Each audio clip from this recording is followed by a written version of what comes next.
If you guys can hear, there's no sound.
Hello, hello. We can hear you now. Magic catch. Oh, weird. Okay then. All right, are people still able to hear us? Yes. Thank you. All right. Yeah, you can close that now. I think we're back to our participants.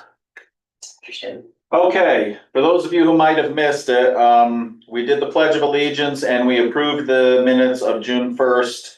And did we get the vote on June 9th? I don't think we got there. I don't think we got to the vote yet. Any more discussion on June 9th? All those in favor say aye. Aye. Aye. June 9th passes. The last is the June 11th emergency meeting. I'm just gonna do a quick intro on this because this is an unusual situation. I'll talk more about it later in first selectmen's report, but we had an emergency situation in town, which required me to get in touch with the other members of the Board of Selectmen, possibly in a phone conference call or by email.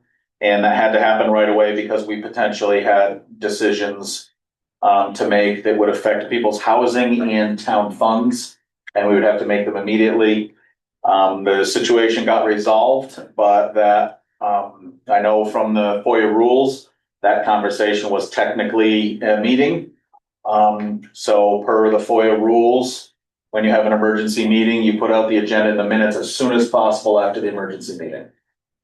So that is what these minutes are about, and basically they just provide the agenda and the minutes basically just provide an introduction of what was going on, and then they includes all of the email conversations.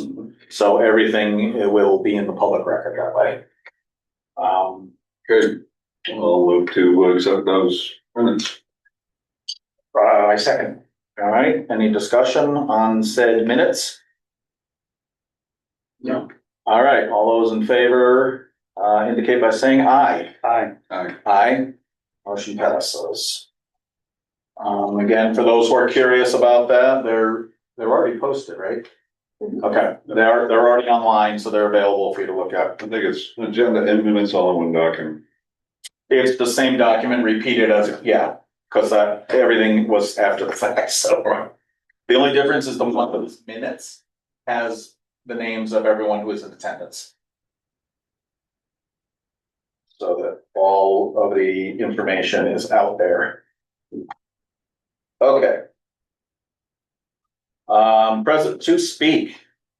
Standard rules apply. Let's keep it polite and maintain decorum, please. And we'll start in the room. Is there anyone present to speak? Richard Cook, 77 Common Road. Just have a quick question because new developments have been made on this. For my mom, what steps have been taken to deal with someone residing at the place on Jarrett Sparks without I'll talk about to occupancy? I'll talk about it in first selectmen's report. Yeah. All right, anybody online present to speak? Either raise your hand or if you can't, there we go. Nick? Nick Tella, Myrtle Road. I just wanted to say I hope these board members and board members throughout the town encourage conversation from all sides, even if you don't agree. And I just want to kind of leave it at that. Thank you. Wow, my voice. Anybody else online? All right, moving on. Correspondence. Let's see. We spent, which one was this? This is the. Says good enough. Okay, we'll do that in good and welfare, right? So previously I had gotten a phone call that this would be coming. The email itself came at 6 this afternoon, which is from the chairman of the school building committee about the vacancy on the school building committee, indicating that, Peter Bacon, who was already on the school building committee, was appointed by the Board of Education to fill their required spot on the school building committee. By law, the school building committee has to have a representative of the chairman of the Board of Education on it. And so since Peter was appointed to the Board of Ed, once he was appointed to the Board of Ed, he was decreed, or whatever you want to say, endorsed by them to be their representative of the Board of Ed chairperson. Mm-hmm. And since he's already on the school building committee, he does not need to be appointed to the school building committee. So I would like to add a new business item, would be 8B, which would be recognizing, for the record, that Peter Bacon will be taking the official Board of Ed chair position on the school building committee. He doesn't need to be appointed because he's already on the school building committee. And we do not need to appoint him to the Board of Ed because they appointed him as a midterm appointment. So I'll make a motion that we add 8B, recognizing SBC BOE representative. Okay, so.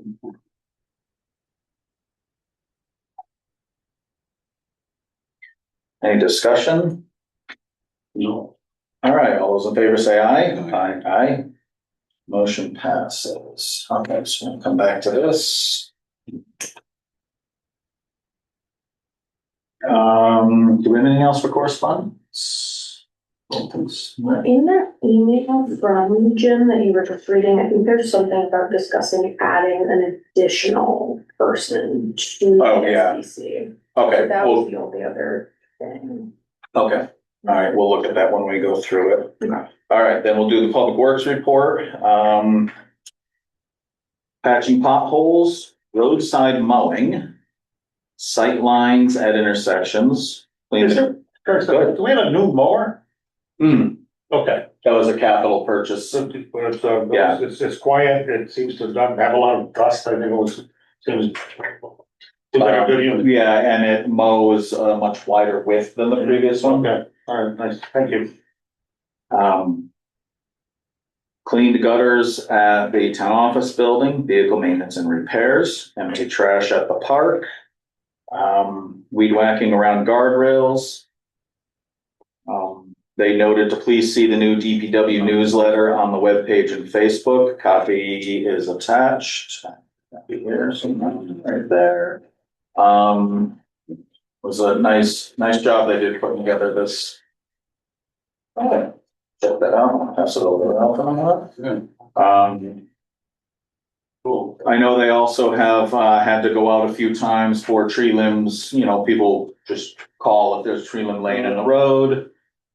Things like that. There have been a few of those that I've passed on. There have also been, it's very nice.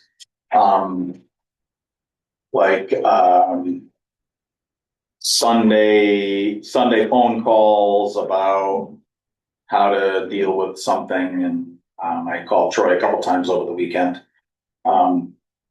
So things just sort of keep on going 24/7. And even a sort of a confused set of messages that started with the power company that should have had the right contacts, ended up next at the state police who should have had the right contacts, and eventually ended up on a call to my personal cell phone, which none of them should have had. Saying, how do we get a hold of Public Works to clear the tree limb? So I got a hold, I think it was this past Sunday, no, Saturday. I got a hold of Troy. He got a hold of Lou. Lou went and looked at it. Turned out the limb was cleared, anyway. It was sort of a very circular sort of a thing, and we're not sure how By any the of that time you happened. made the connections, the issue was resolved. The power company was already gone. The limb had taken down a power line. The power company had already repaired, and for some reason decided to leave the limb in the road. Oh. And anyway, yeah, we still don't quite understand how that all happened, but that's what goes on. That is what goes on. So Lou got some overtime out of that. All right. Unfortunately, unnecessarily. So that's the DPW report.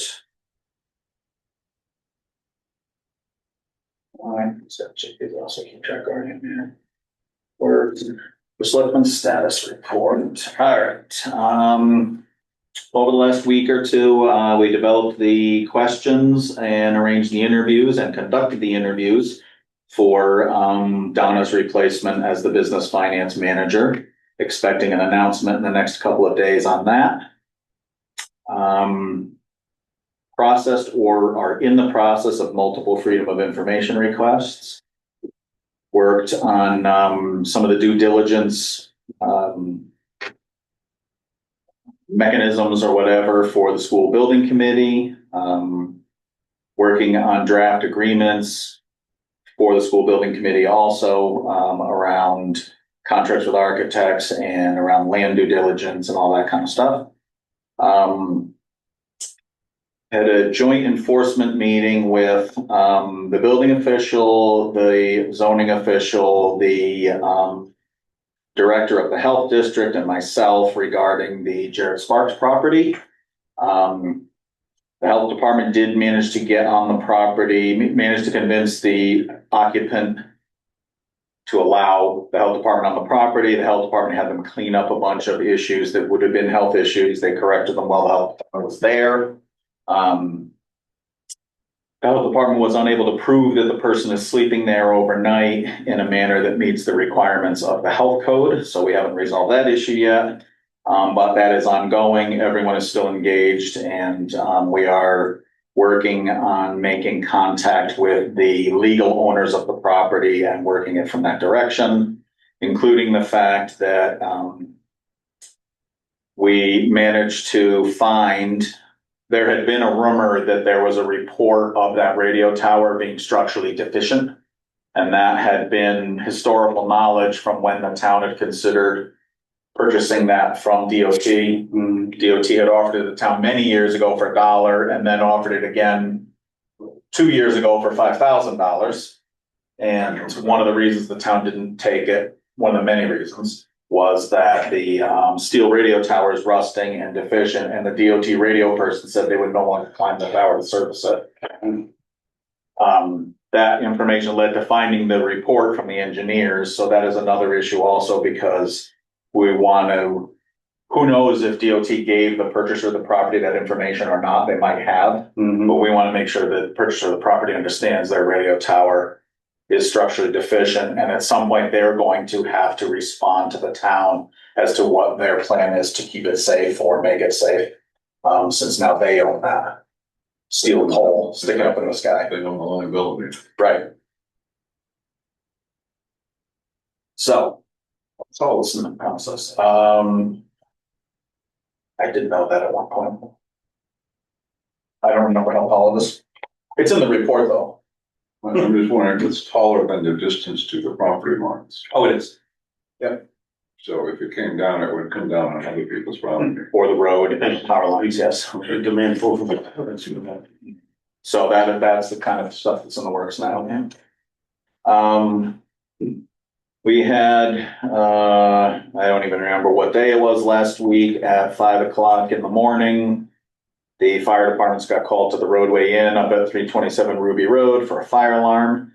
Upon arrival, they discovered the fire alarm had gone off because the sprinkler system in the attic, which is a dry system, uses air pressure to protect it from freezing, had lost its air pressure and charged full of water. The reason the sprinkler system lost its air pressure, and the reason this matters in this meeting, is that the hotel did not have any electricity. The hotel's power had been shut off due to non-payment. So the owner has apparently moved to another hotel he owns, but all his tenants, 7 occupied rooms, are in a dark building with no electricity. Obviously, the fire department wasn't gonna leave it like that. That got the fire marshal, that got me up there at 5 AM and all this. This is what led to the emergency meeting. Getting a hold of the selectmen, letting them know that we could potentially have a situation that might require moving people's residency. Apparently 5 of the 7 occupied rooms are people who live there long-term. Why would that be the town's responsibility? Because the Relocation Act specifies that if the town shuts down someone's place to live and forces them to go somewhere else, the town is responsible for everything. The bus ride to the new place, if we move them to another hotel, to pay for the hotel room, everything. And that's why I reached out to you guys, because in that situation, obviously, we'd be committing the town to money and all this other That's the stuff. relocation act, like the. Yeah, the Relocation Act, I believe is what it's called. It sounds very similar to when, with the house across from the fire department burned. Sprinklers went off, we had to find homes for all those people. I keep wanting to say one manner. High Chase. Hi, Chase, yes. Fortunately, High Chase had another facility, was able to move some of their people. I made them pay for the hotel. Okay. I don't know if I could or not, but I made them. Well, you can always try to force a landlord to do that. That's what I did. Right. And so part of the reason I was reaching out to the rest of the board was we were unable to get a hold of the owner for the first couple of hours. We eventually did get a hold of the owner, get the owner to come out. And similarly, I said to the owner, I know you came from your new residence at your other hotel in East Windsor. If we can't straighten out this power thing, you're moving all these people to your other hotel. And he said, oh no, the bill's paid. They're coming today to turn it on. I said, okay, that's fine, but it has to actually happen. If it doesn't happen, we have daylight now. If it doesn't happen today, I mean, there's someone in there who's on oxygen. There's someone in there who's on dialysis. This is just, it can't be. Yeah. So we went through all the processes, health, safety, fire, everything. The fire department set up lights in the stairways and hallways until it got light out. And lo and behold, midday, the power company came and turned on the power. And things went back to, we'll say, stable at this point. That begs the question, well, what kind of restrictions can a community put on a hotel? They're already in violation of, For long-term residents. they're not supposed to be doing long-term residence. It's already against the code. It's been for years and they've been violating it for years, but they just keep violating it because we don't really have much enforcement ability on that. Right. And then you're also potentially kicking people out into the street, which is not ideal either, When they're on dialysis. especially when they're in dialysis. Yeah. So that is the situation. It's back to stable. It's not right. It's not complete. It's not a done deal, but it is back to a stable status. So that took a whole bunch of time and meetings and firefighters on overtime to watch the building and all of that stuff. And that will still lead to more meetings. And the last thing I have is been going back and forth between Tolland, Stafford, CROG, and now the town attorney with the draft agreement for the regional animal control finally. Good. Finally got the draft agreement, so the lawyers are looking at it right now. And hopefully in a few days, we'll have maybe final editing done. And we can talk about if everyone's ready to review it and sign it. I sent you guys the draft today, right? I think I sent you guys the draft today. I didn't see it.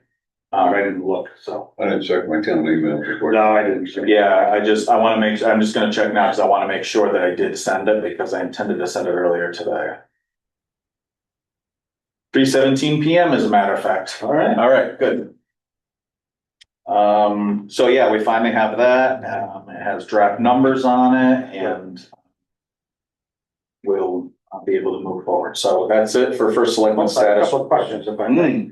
You mentioned two things that, about the FOIA request. Who actually does that work? Is that all, is that you personally do it, or is it a compilation of department? It's a compilation of departments because some requests are very clearly just in one department. Sure, yeah. Some cross over multiple departments. Some we're not sure until we do the research. Does it finally stop with you and you're the one that's?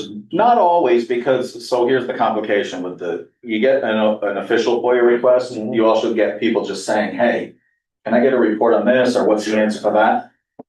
The law would see it as a freedom of information request, because someone's asking to see a document. Right. But departments all day long answer those questions, you know, someone can call and say, is there a building permit for this and such property? Sure, that's It's technically a freedom of information request. That's right. Even though they just say, is there a permit for this property? Yeah. And our land use people can either say, yes, there is, or they can say, look online, Yeah, there's an online, you know.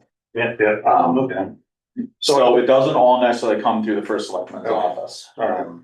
And the second thing is you mentioned about the writing of those documents for the school building committee. Who physically in the building is doing that work? Well, I'm just curious. I'm not typically writing any agreements. Okay. It's typically, so like on the land, the letter of interest or whatever we're calling it on the grant, letter of intent, I'm sorry, on the, land was probably a joint draft between the seller's attorney and the town attorney. Things like that, but they go back and forth and they have to go, you know, if they come from the SBC, they come to me, I send them to the lawyer, back and forth.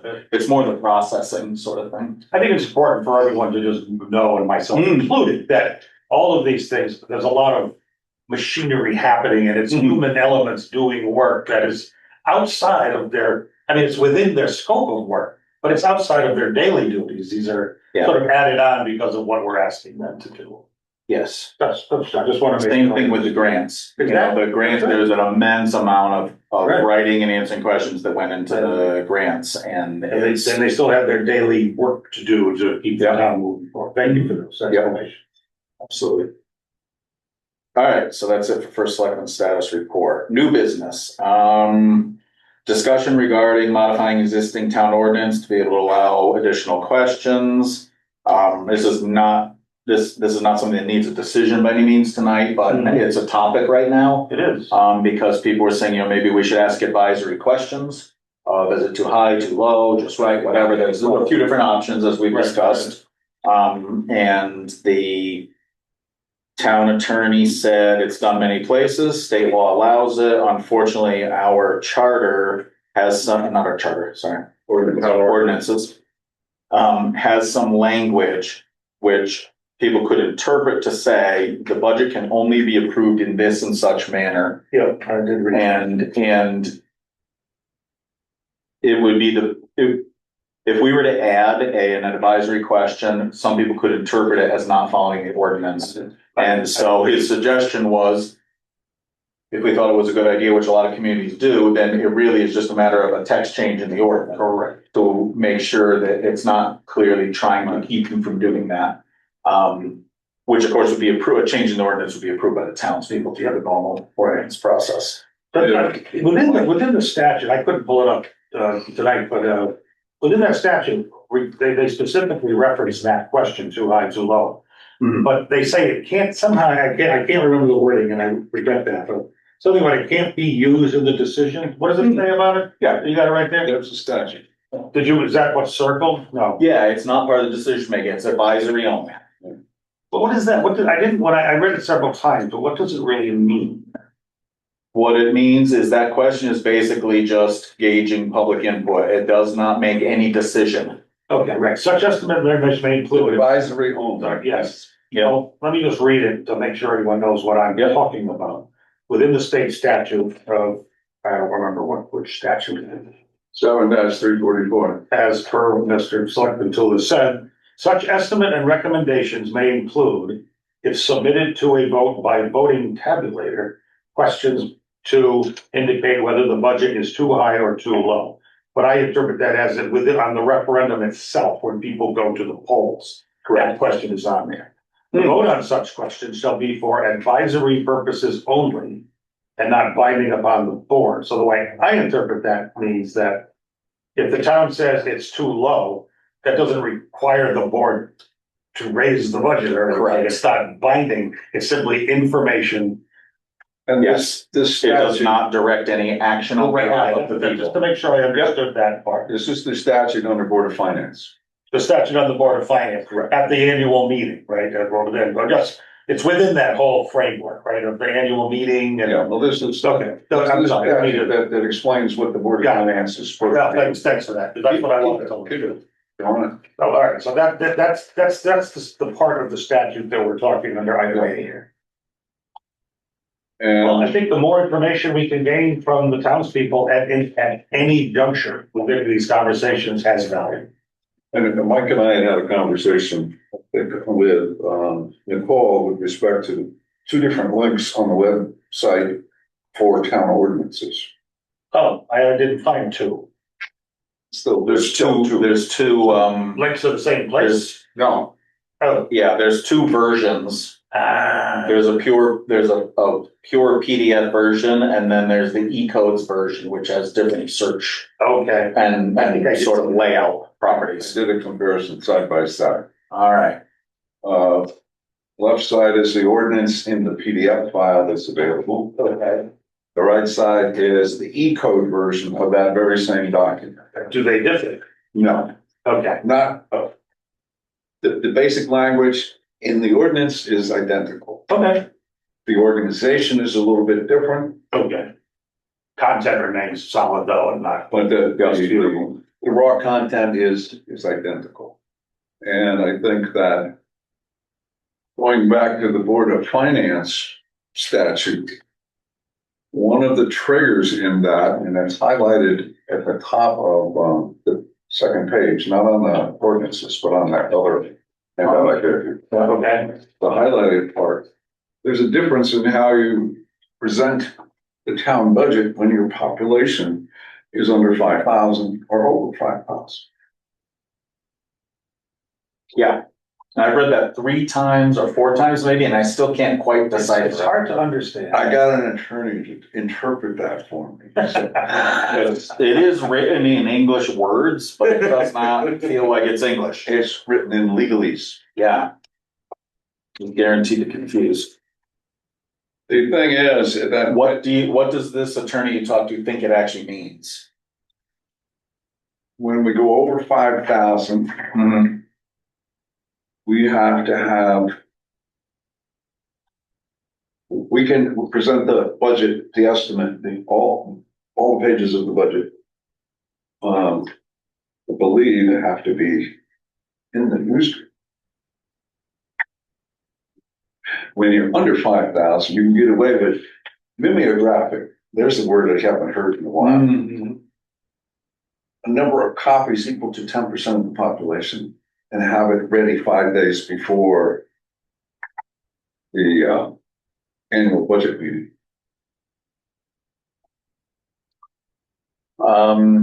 The publishing of all that would, stop the presses of the Chronicle. And Or would keep them going. well, keep them going on our taxpayer dollars, right? I'm not sure if. I'm not sure we could afford to print it. Well, that's the challenge. Yeah, I guess we're gonna need a little more interpretation of this, aren't I tried to read this the other day and understand it, and I can't understand, I can understand what it's saying, I can't understand what it's trying to tell us. Well, I think that's why attorneys write language like that. So we have to call them and pay the billable hours. Yes. Single. Anyway, I just wanted to provide this information to the board because it's. Listen, I mean, that's just a comparison. I'm just looking, this is about the advisory, so about the. So we would have to modify this ordinance to include the option to add an advisory. Right, so in section 5 of this ordinance, which is the annual budget ordinance. The paragraph says the foregoing budget and voting procedure shall apply to all votes on the adoption of annual budgets, including any vote taken to adopt an annual budget by machine vote. No annual budget shall be adopted except pursuant to the procedure set forth in this ordinance requiring a machine vote and referendum. So the point the lawyer was making is that sentence about no annual budget shall be adopted except pursuant to the procedure, yada, yada, yada, could be interpreted that if we add advisory votes, we are no longer following this procedure because they are not in this procedure. Well, and that in a way pushes you back to section 2. Yes. Right. And Shall be, right, and shall be yes or no votes. So And that's where. what he's saying is if you just modify this sentence to allow for, at our choice, adding advisory non-binding, then we can act because the state law allows it. Well, We're just more if you look at restrictive. the E-code version, you could add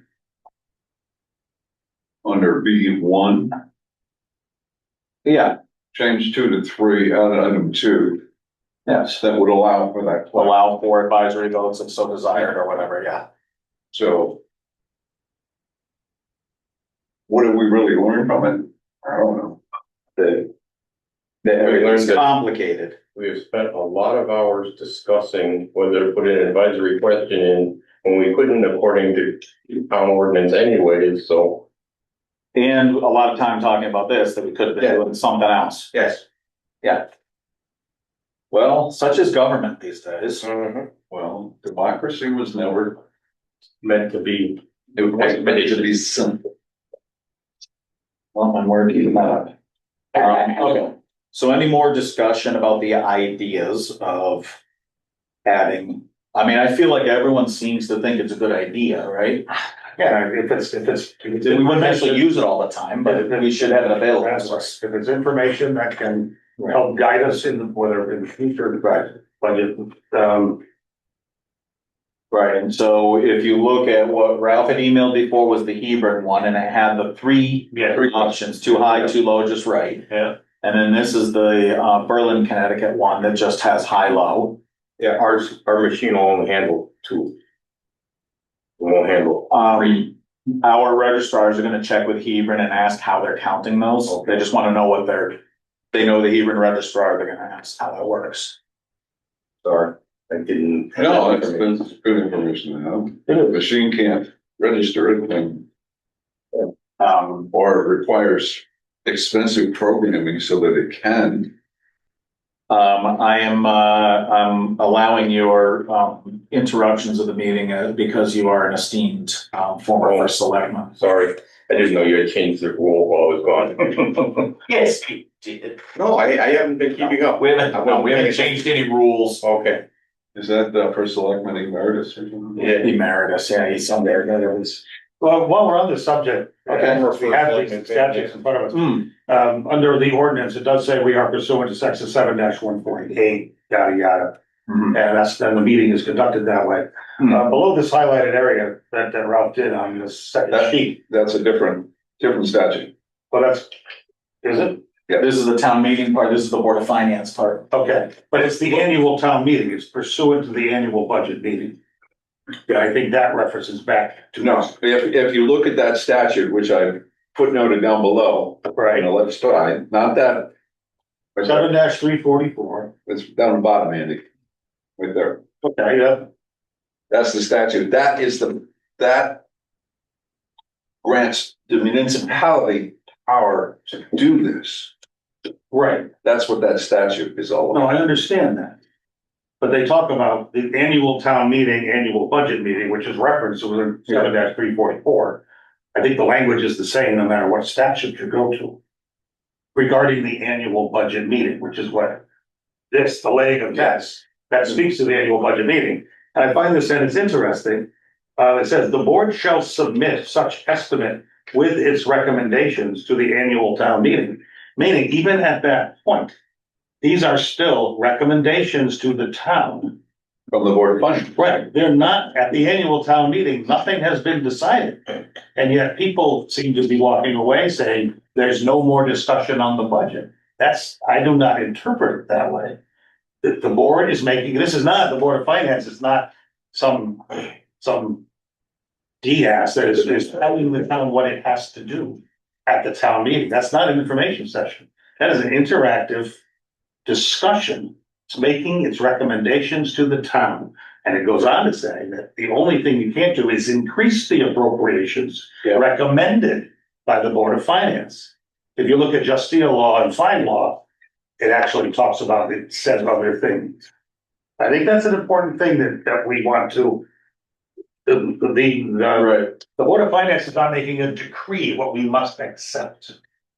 Right, so they're recommending. Right, but even though we've read the warning with the numbers, it still is a recommendation. Right, but then it says, but no appropriation shall be made exceeding an amount. Correct. And no appropriation shall be made for any purpose not recommended by the board. So it doesn't give you much. It doesn't give you much, but it doesn't mean that.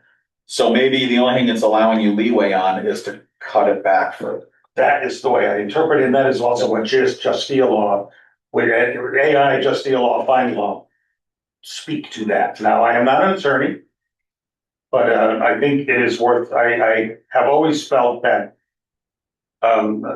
sometimes, and certainly the feedback from the residents and voters have often said, you're just talking at us, telling us what we must accept.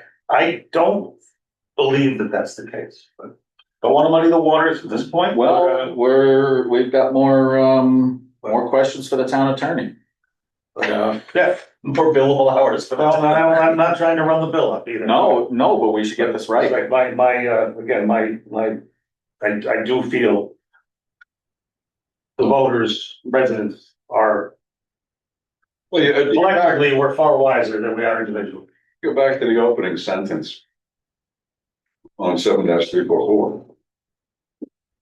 The public hearing is where the public has the ability to critique the budget. But this minute, the people are the legislature. They are the ones, the ultimate arbiters of all these things, just like presenting a budget. But yeah, Because after the public hearing, the board shall then hold the public meeting at which it shall consider the estimates so presented and any other matters, and thereupon prepare and cause to be published in a newspaper. Blah, blah, blah, blah, blah. Right. This form prescribed by the Office of Policy and Management, itemized statement of law, and this is where it goes into, are we publishing the entire budget ad nauseum? No, Or are we publishing a summary? Right. We typically publish the summary, correct. and then we bring to the meeting copies of the more detailed budget for. Exactly. But I think that's an interesting point, and I think that in the, the interest of engaging the public as fully as possible. And improving our process. Improving our process. Okay. Yeah, a lot of stuff. The statutes are very challenging to interpret, and again, I am not a Well, constitutional law attorney. that this formatting, the text is copy and paste directly from Connecticut General Statutes. Yeah, The formatting is my own, so I've read this a lot of different ways, I've tried to. because I take it a sentence at a time. Mhm. Yeah. Okay, that's all I have. Otherwise, when you've got a paragraph that it runs over 2 pages. It's mind numbing. Yeah. It is. So what I will do downstream of this conversation is I'll get a conversation, go with the town attorney and get the town attorney's interpretation of these questions here. And, not only how to publish it, but what can really happen at the hearing and what can happen at the meeting. I'll get clarity on that and I'll try to have it be, well, I mean, I'm not gonna have it before the meeting tomorrow night. No, that's the thing, it's just, you won't have it for tomorrow. No, this is for next year. Conduct business as usual. Business as usual. Okay, bottom line, if we add an advisory question, I won't have any heartburn over it. There's people I had talked with who will. Well, it may not always be advisable to use the advisory question, depending on what the topic is. What's the It might downside be a of, topic that doesn't matter. what's the downside of that information? What are? Well, no, I'm saying, like, if the vote is, shall we change this ordinance? We may not need the too high, too low advisory question. That's true. It might just be changing an ordinance. Right. But the ordinance is very specific to the annual town meeting or annual budget meeting. Yes. So for other town meetings, There may not even be advisory questions. Right. or there could be, if you were to submit, let's say there's an issue that comes up. You're opening a whole new can of worms. You want me to shut up? Put away your can opener. No, you're right. Let's stick with the one we've got for tonight, because I'm already scratching my head how we're gonna fit that in. I understand. But on ordinances in general, I wouldn't mind at some future meeting, we do discuss the ordinances in town, because when I was going through them, some of them were a little, seemed contradictory and. Well, and we have some things waiting in the wings, remember, I like do. forestry things, and stuff like that are waiting to be addressed. Recent work that was done through the grants to Mhm. clean that up. Moving on. I can't think of the term. Yeah. Someday, let's get that on the agenda to discuss. All right, item 8B of new business, recognizing the school building committee, Board of Education representative. As I said before, Peter Bacon does not need to be appointed. He was already appointed by us to the school building committee. Right, and now he's, And he got appointed by the Board of Ed to fill a spot on the Board of Ed. Mhm. We also do not have to appoint him for that, because that was their privilege to do that. Mhm. I did sign the standard appointment letter, which said per the Board of Education, and the reason I did that is because that goes in the record at the town clerk's office to indicate when his appointment starts and all that other stuff. But I did not say per the Board of Select. Well, Peter seems very earnest to me, he seems knowledgeable, and I'm sure he'll be a valuable addition. Right. So we're just acknowledging tonight, kind of on the record, that we're aware that he is representing the Board of Ed now on the SBC that we had already appointed him to. And we'll come back to this under 10B term, so. Yes, yes. Okay. Anything else on new business? We're good? Okay. Old business A, review postcard. Do we have a draft of the postcard right now, or? Oh, good, sorry, no, I'm sorry. Yeah. Okay. So. Then we can, too late, but we can change budget referendum to 6/16. What's that? It's now 16. Oh, right, the referendum. And even if Well, that- 6:30. Whatever it is. It would probably, the referendum will probably be 6:30, but we have to have the meeting tomorrow night to set the date. And then we can send. And then we get on the postcard, right? Gotcha. What time is tomorrow night's meeting, 7? Like normal? Town meeting? Yeah. So, All right, so, no, that's okay. So there are a couple of items that would still be, like, we could use a couple more things to fill in some dots in here. Hannah had done some work on making a page for signing up for the Everbridge and all that, so that's, I'd like to see that on something. yeah, and that is somewhere in here already. Where did we put it? Let's see. That's good. What does it cost to mail? There, alerts page right here. What does it cost to mail a postcard to 5,500 residents? I think it was $1,200. So we do want to load it up because it doesn't, it's not done by weight of ink, it's done by postcard. Right. Not as big way to be, exactly. Might as well put as much as we possibly can on there. Break that font down. So, do we want to, what do you think? Should we do a motion to authorize the sending of the postcard once the final draft? We'll send the final draft to you guys and just make sure you don't see any errors or whatever. Yeah, what budget does this come out of? What line? I know it's a current, we're not. Well, it comes out of, Selectmen's. it comes out of, it's not first selectmen's budget, it's town office operations, is that where the? Just curious. There's probably a couple places it could come out of, but that, Yeah. yeah, the. Town office operations. All right, thank you. Just,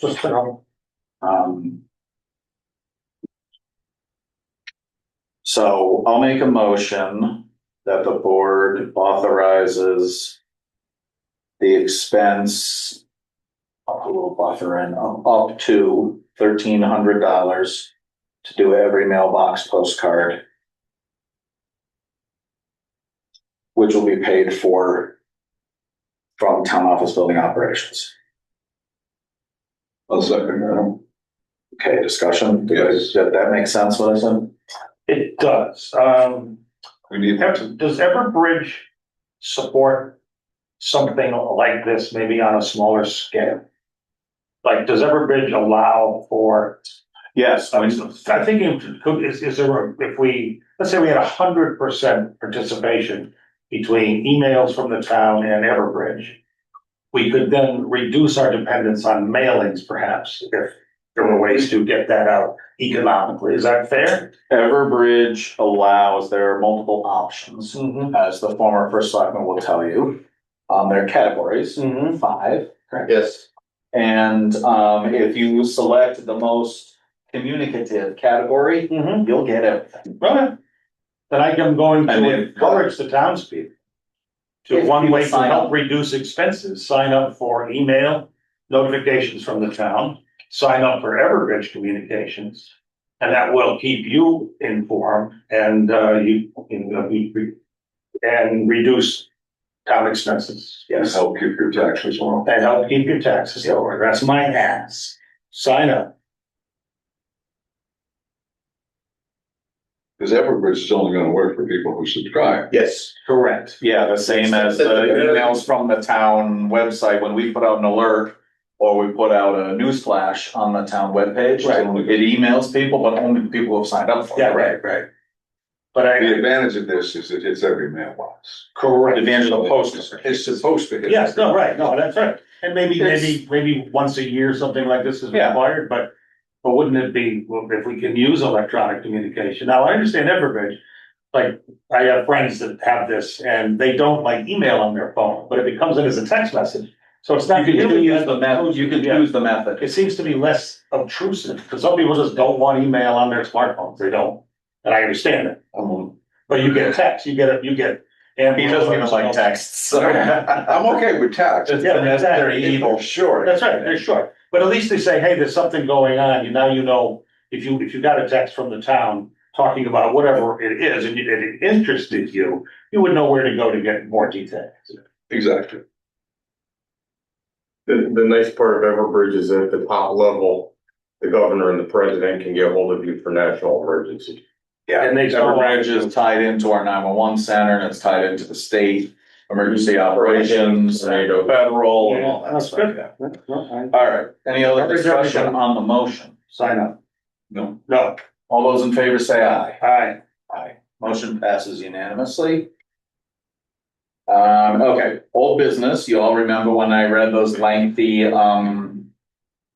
resolutions for the grant? Yes. Well, once Mike D'Amato put all the materials together for the grant for the fire station, because I had not understood all the formulas that go behind it, the total project cost with like contingency and all the other things you're required to have would max out at 12.6 million, not 10.4 or whatever it was that was said before.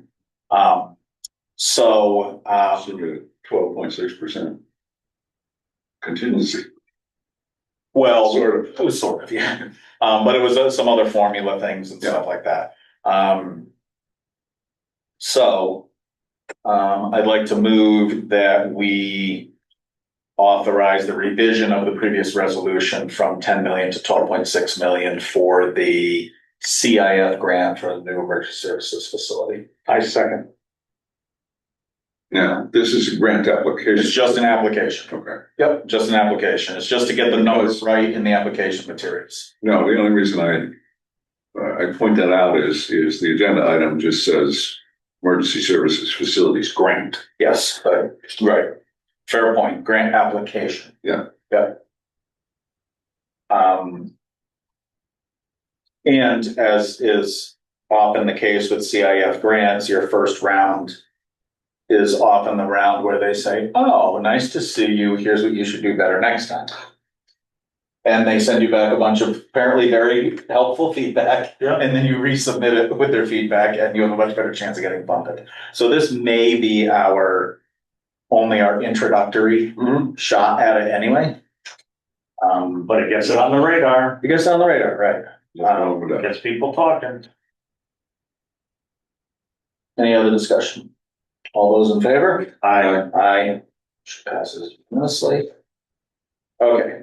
Good and welfare, reminder for everyone of the town meeting tomorrow night, 7 p.m. at the old town hall. 11 Common Road, that's at the Green, that is not at this building because it's the town office building. You did like one of my pet peeves. It is an easy mistake to make. Also welcoming Peter Bacon to the Board of Education, appointed at the Board of Ed meeting on June 9th for the terms of June 9th, 26th to November 16th, 2027. As I already said, he got a letter of appointment acknowledging that he was appointed by the Board of Ed. He's already been sworn in. Good. That's all set. Excellent. Thank you, Peter. Also, the WISE committee has 3 openings. We posted online about that. So they're looking for some people who are interested in the WISE committee. Wellington Sustainability And energy. Yeah. Got it. Wellington Sustainability and Energy Committee. Yes. Yeah, balance. So we've put that out on the webpage and on the town Facebook page.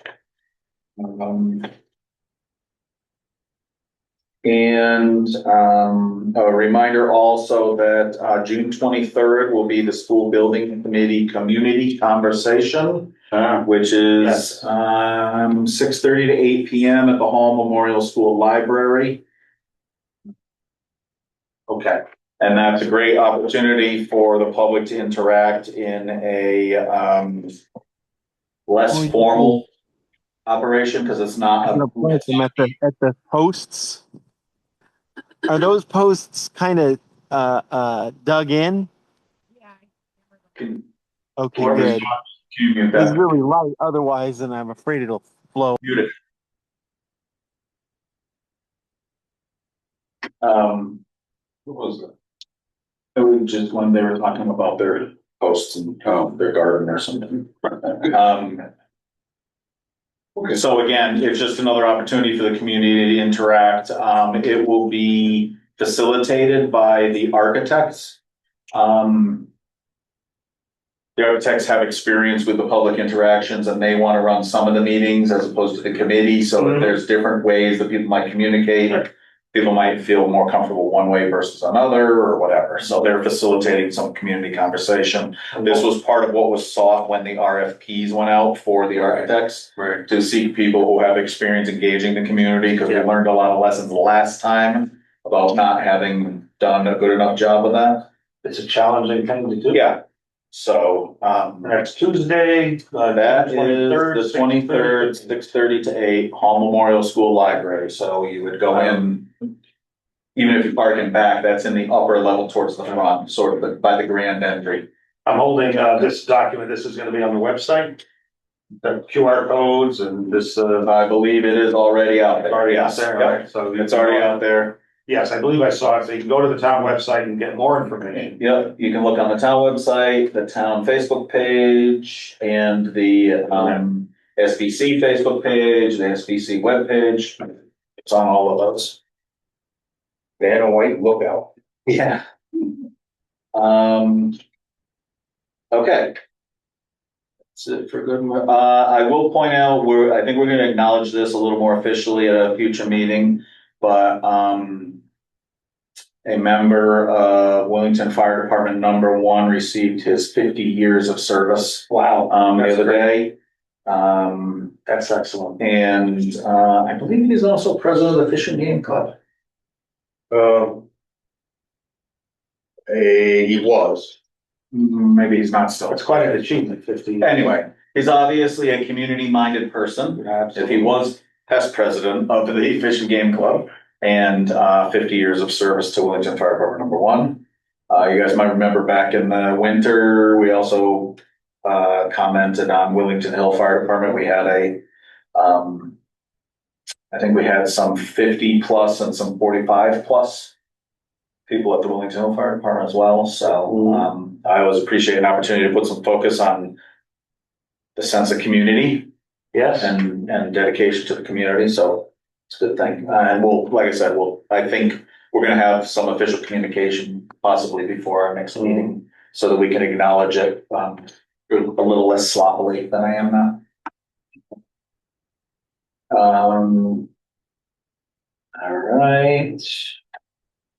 That's wise. That's okay. One of the things, just, we were talking about WISE. There's a couple other ordinances, committees mentioned. And I think I sent you something on the selectmen's homepage, references to committees that may or may not exist. Yeah, I have had some conversations. We talked a little bit about SWAC already. And we also I've had some conversations with Don Berg about the fact that the willing access. Don, are you there? Access Senior Housing Willington, is that the name? Thank you.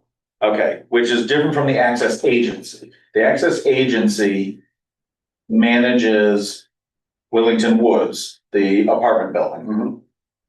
But there is a housing authority, and that is ASHO, Access Senior Housing of Willington. But there is nobody from Willington on that authority.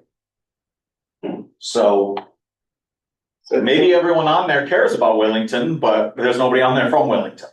That's the one that's run out of Coventry? Well, the Coventry Housing Authority is contracted to manage Button Hill. Is that right, Don? The Coventry Housing Authority manages Button Hill. You're muted. Yeah, he knows. You can, why don't you try to unmute him? There we go. There you go. I missed the question. Coventry Housing Authority manages Button Hill. Was that the question? Yes. Yeah, that's the answer. Okay. All right. And, well, that's good. Question and answer. That's efficient. And I see a note from Sarah Smith. We'll unmute you in just a second, Sarah. Thank you. And Don, so ASHO is, Willington Woods, and, Coventry Housing Authority is the management company or whatever for Button Hill. And then there is no management company for the senior center itself. That's just our building. Correct. As far as I know, yeah. With regards to the senior center, that sounds accurate as well. Okay. Thank you, Don. All right. Sarah, you're on ASHO?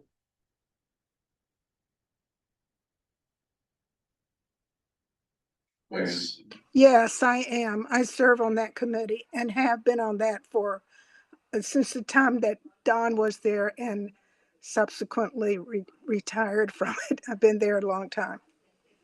Okay, that is excellent to know. Maybe when you have a chance, you could reach out to me and kind of let me know how that works, when they meet, and where the minutes of those meetings are, all that kind of stuff. Because I think by no one's bad intent, the town and Asho have kind of drifted apart from each other. Again, by no bad intent. But like things happen there that maybe would be better if we could coordinate and we also, I believe, have leases that need to be updated. You'd have to talk with, like our leader of that, like Alex and so forth. Okay, See, this is the first time I've heard of Alex, so I guess that's my point. If you could help me get in touch with somebody. Okay, all right, we'll talk later. No problem. Thank you. Thank you. Okay, well, look at that. Look at that. Okay, so are we done with good welfare? I believe so. I got nothing to add. Okay, back to presence to speak. We'll start in the room. Nothing, Pete. Thank you. I don't know. Anybody? Don, are you waiting to speak? Or you just Yeah, I think I am waiting to speak. I can't quite get the view I'm looking for. So, what's up? though my hand is raised, based on my best guess, I apologize. Don Burr at Oak Hill Road, Wellington, Connecticut. Just want to request, Mike, that when you talk to the attorney about other stuff, you talk to him and find out whether or not he's had any success in moving forward on the Connecticut Green Bank fillable document with regards to our solar array at Button Hill, and considering that the selectmen allow the building of that solar array on their property there at 60 Old Farms Road. Or whatever address it might be. Yeah, you're right. Yes, I will remind them again. As I reminded them, when was the last time I talked to Don? Was it last Thursday? Yes. 6 months, Yes. right? Yeah, as I did last Thursday. I will remind them again, yes. Thank you. Thank you, Don. James Marshall. Hi, guys. Jim Marshall, Fisher Hill Road. Real quick, you mentioned the WISE committee having vacancies. This is just a reminder plug that the Capital Improvement Program Committee also has a vacancy currently. So if anybody is interested in helping out on that front, please let the selectmen know that we could use your voice. Thank you. Thank you. We could also use a Board of Finance member on the Emergency Services Facilities Building Committee. Mm-hmm. That's right, because they asked Board of Finance members and no one was ready to jump on that, right? No one wanted to jump on it. Yeah. All right, anyone else for present to speak?